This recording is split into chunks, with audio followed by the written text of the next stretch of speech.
Hi, I'm Paul Morton. Welcome to M-Advisor Office Hours. Today we're talking about credit shelter trusts. Credit shelter trusts are also known as marital deduction trusts, AB trusts, or just quite simply the B trust. The purpose of the credit shelter trust is to preserve the estate tax exemption for two spouses as they pass assets on to their children. The credit shelter trust is not as popular as it used to be. In 2024, the estate tax exemption per person is $13.61 million. So that's pretty high. It used to be under $1 million. And in that case, that calls for the credit shelter trust being probably more useful for more people. However, there are 8 states that have an estate tax, a state estate tax. That is Connecticut, Hawaii, Illinois, Maine, Maryland, New York, Vermont, and Washington. And so for these states, it's often more useful to have a credit shelter trust than it is on the 42 states outside of those 8 states. So here's how the credit shelter trust works. And the first thing you have to have is a married couple. And so they each set up their own trust. We're going to call it his trust and her trust. And each trust, his trust, both spouses are trustees or can control the trusts. And it's revocable. Her trust is the same. Both spouses are trustees and the trust is revocable. So the trusts are not intrusive. They can send money in and out basically as they please.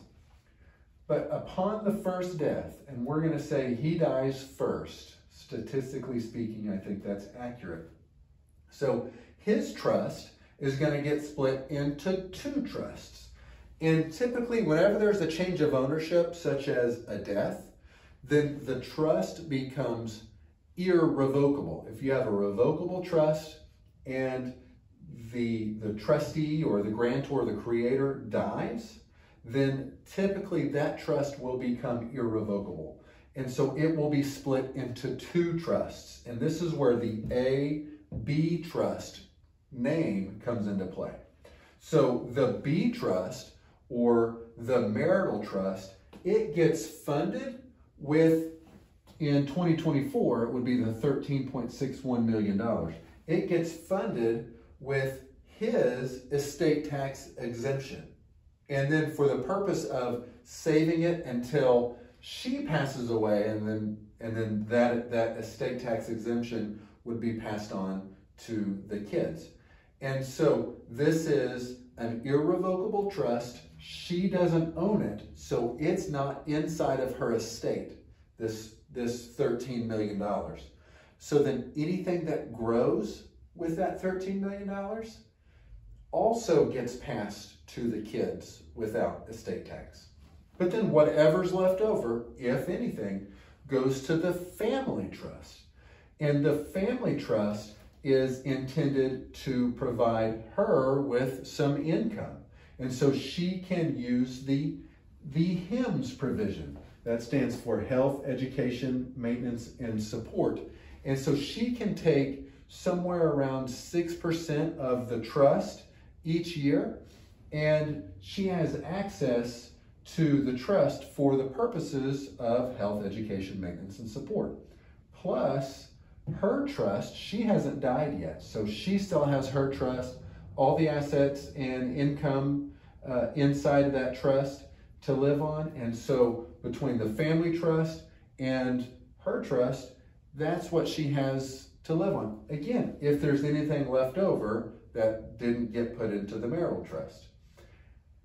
And then when she dies, then we have 3 trusts. His trust got split into 2. We have the marital trust, the family trust, and then her trust is unchanged until she dies. And then when she dies, one final trust is created, and it's typically called the children's trust. And so the children's irrevocable trust, it will be created to house the assets from all 3 of these trusts. So the marital trust That's his estate tax exemption plus all of the growth and income that all of those assets generated. That's going to get flowed and passed into the children's trust, estate tax free. The family trust may incur some estate taxes, and that will be put into the children's trust. And then her trust, whatever is in her trust minus the estate tax exemption, might have some estate tax on it as well, but she gets to pass her assets with that up to that estate tax exemption without estate tax, and anything above that estate tax exemption then might incur an estate tax. And so then the kids get this huge bucket here that he set aside that went to the kids with no estate tax. And then they also get anything left over in her trust up to her estate tax exemption with no estate tax. So the kids really won on this one in that they don't have to pay estate tax on 2 estate tax exemptions. Now, these were really popular a while ago. And so one thing that you might pick up on is if it's not written correctly, then when he passes away, or if she passes away first, the inverse could be true, but upon the first death, this marital trust, if the assets aren't allowed to be disclaimed or rejected into the marital trust, it very well could disinherit the spouse from living life, basically, financially speaking. You want to make sure that those old trusts don't automatically fill up to this estate tax exemption, because back in the day, it may have been like $500,000 or $800,000 for this estate tax exemption, and there was a life insurance policy maybe designed for this.